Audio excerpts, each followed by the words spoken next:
Et puis dans le Pas-de-Calais voisin, les sinistrés tentent d'effacer les traces des inondations alors que de nouvelles précipitations sont malheureusement annoncées aujourd'hui. Et le département de nouveau placé en alerte orange au cru. Qu'importe, les habitants espèrent toujours pouvoir rentrer chez eux.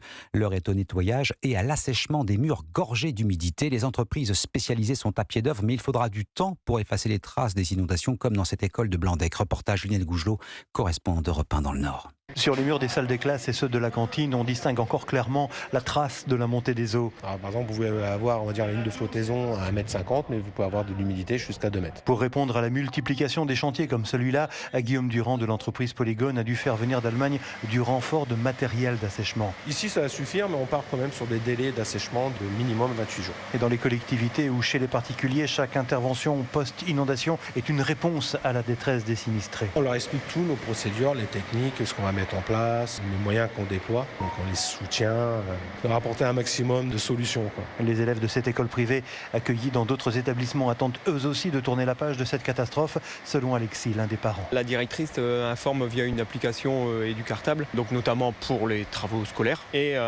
cette entreprise était arrivée pour commencer les travaux de nettoyage et d'asséchage pour l'humidité. Donc là, les enfants, ils ont hâte, j'imagine. Ah bah c'est sûr, surtout les maternelles, de retrouver ces murs. Mais ici, le retour en classe ne se fera sans doute qu'après les vacances de Noël. Un reportage à Blandec, Lionel Gougelot, correspondant d'Europe 1 dans le Nord.